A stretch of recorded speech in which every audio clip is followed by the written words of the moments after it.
Bonjour, je m'appelle Camille Champigny, je viens du Nouveau-Brunswick et puis mon projet s'intitule « La viabilité des cellules de Leydig exposées au carbaryl ». Voici la table des matières. Le carbaryl est un pesticide très répandu au Canada. On en utilise entre 100 et 200 000 kg annuellement.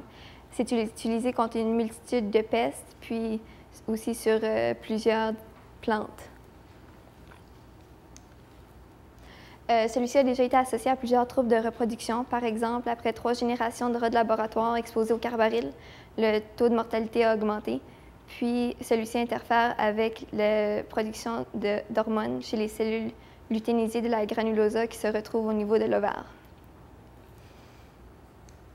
Les hommes n'ont pas ce type de cellules, mais ils ont des cellules très similaires nommées les cellules de Leydig. Ceux-ci se retrouvent dans les gonades mâles et produisent les androgènes. Ce qui nous amène à nous poser la question suivante, est-ce que le carbaryl interfère avec la production d'hormones chez les cellules de Leydig? Pour répondre à cette question, je dois faire un test de viabilité ainsi que faire un dosage d'hormones. Le carbaryl pourrait causer une mort cellulaire, puis, puisque les cellules mortes ne produisent aucune hormone,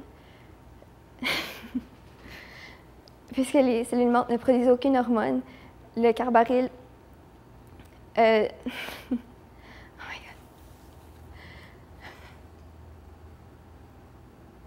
c'est ça, on pourrait croire à tort qu'il s'agit d'une diminution de production d'hormones, mais ce serait seulement une mort cellulaire. Donc, c'est pour ça que le test de viabilité est vraiment important.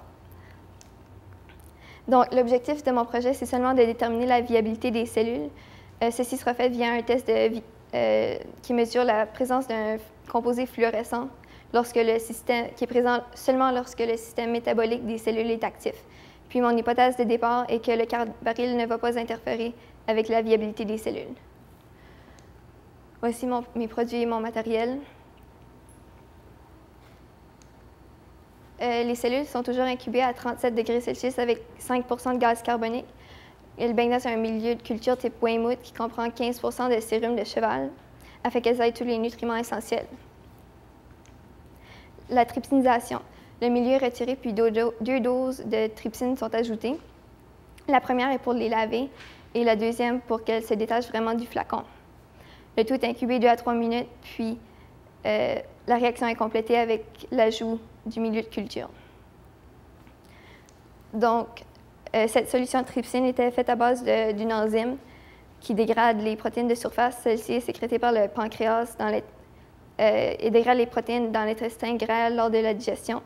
Puis le PBS, c'est un solvant généralement non toxique qui est isotonique.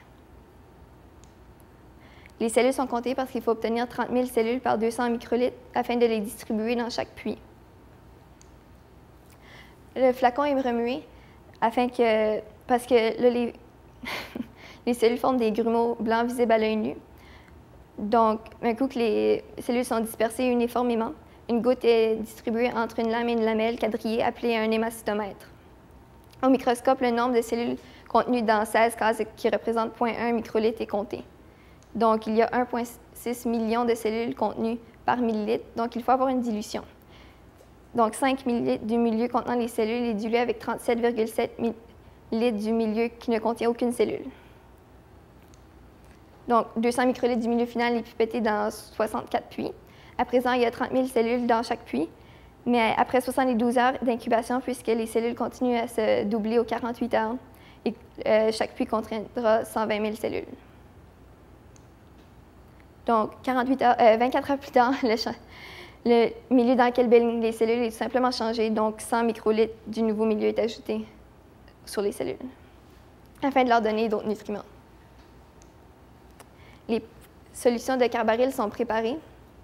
Le carbaryl est dissous dans du diméthylsulfoxyde ainsi que du milieu de culture afin d'obtenir des concentrations de carbaryl différentes. Les temps d'exposition seront de 0, 12, 24 et 48 heures et les concentrations de 0, 5, 25 et 125 micromolaires. Il y a 4 puits identiques pour chaque temps et concentration spécifique, puis il y a aussi 4 puits supplémentaires qui servent de contrôle négatif afin que le fluoromètre puisse se calibrer quand viendra le temps de faire la lecture de viabilité. Donc, voici la disposition de la plaque. En bas à gauche, ce sont les puits de contrôle négatif. Quand tous les temps d'exposition au carbaryl sont terminés, le réactif Cell Titer Blue, qui contient une haute teneur en résazurin, est dégelé, puis 20 microlitres est inséré par puits en absence de lumière afin de ne pas perturber la lecture future de la fluorescence. Puis la plaque est agitée une dizaine de secondes et elle est incubée pendant 3 heures à 37 degrés Celsius. Donc, le fonctionnement, comment ça marche? Les cellules vivantes ont un métabolisme capable de transformer le résazurin en résorufin, qui est un composé fluorescent qui va être proportionnel au nombre de cellules vivantes. Donc, voici un schéma de ce qui se passe au niveau d'une cellule viable qui transforme le résazurin en résorufin. Il y a aussi une transformation qui s'opère au niveau visuel. Au début, les puits sont d'une couleur plus bleu foncé, puis après ça, ils deviennent une couleur différentes couleurs de rose. Donc, l'appareil émet des longueurs d'onde de 560 nanomètres, puis le résorufin absorbe cette énergie et en libère une partie sous forme de longueur d'onde de 590 nanomètres. Donc, le fluoromètre va faire cette lecture, puis il va digitaliser les données dans un format Excel. Voici les résultats de la viabilité en fonction des différentes concentrations de carbaryl. La conclusion, c'est que le carbaryl n'a pas affecté la viabilité des cellules parce que les écarts types s'interchoquent. Donc, mon hypothèse de départ est acceptée, puis les résultats correspondent même à ceux d'une étude publiée en 2005 qui démontrait comme quoi que le carbaryl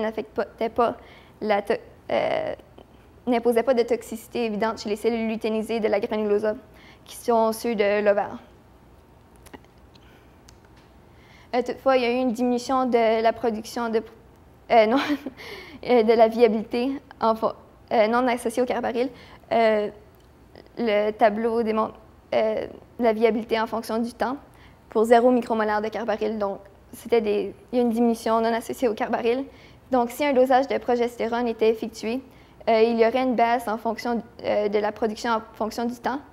Mais si le carbaryl avait un effet inhibiteur sur la production, il y aurait une diminution encore plus importante.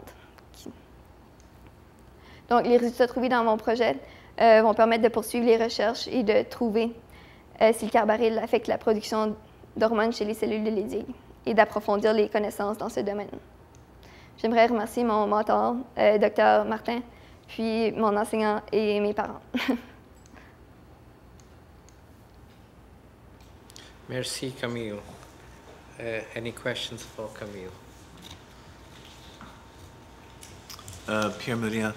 Camille, vous avez fait toutes ces expériences vous-même en laboratoire? Oui. Et vous avez eu des problèmes de contamination des cellules? Oui. On a fait 2 expériences, dans le fond. La première, les cellules étaient un peu contaminées, donc l'expérience s'est moins bien déroulée. Puis il y avait plus d'écarts types, puis ça a un peu moins bien fonctionné. Mais ça, c'est les résultats de la 2e expérience, puis ces cellules-là n'étaient pas contaminées.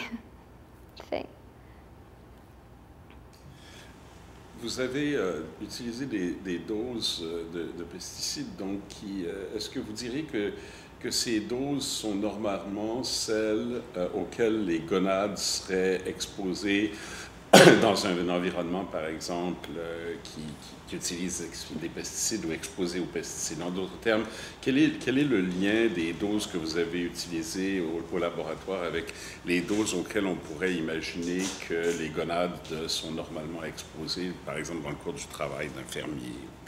Les doses qu'on a utilisées sont les mêmes qu'ils ont utilisées dans l'étude avec les cellules lutéinisées de la granulosa. Donc, c'est ça. Et est-ce qu'il y a des évidences qu'il y a une diminution de fertilité chez le mâle dans des populations qui seraient plus exposées aux pesticides? Oui, il y avait plusieurs études avec le carbaryl qui démontraient une diminution de la fertilité. What are some of the challenges you faced as you were doing your experiments?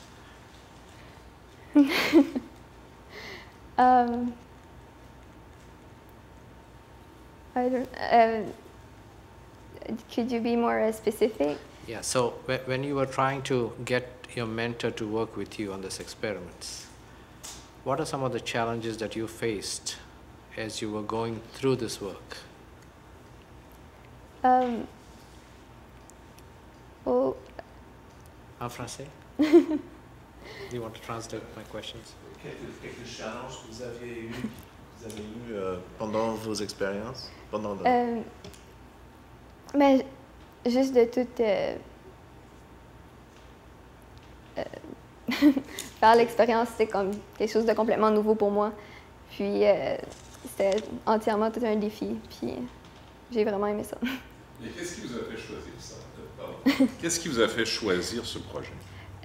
Moi, j'ai vraiment une grande passion pour l'environnement puis la santé des personnes. Donc, les pesticides, évidemment, on en retrouve dans l'environnement.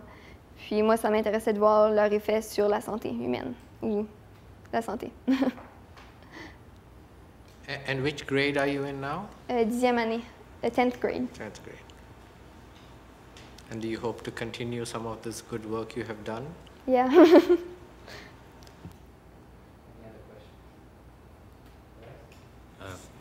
Chez les hommes, des gens qui ont exposé au carbaryl, est-ce qu'il y a une évidence dans la littérature médicale qu'il y a un vrai problème de système reproductif chez les mâles? Je me rappelle pas d'une étude en particulier, mais il y avait plusieurs études qui démontraient. Merci. Thank you very much. Thank you very much for the good work that you and keep up that excitement that you have.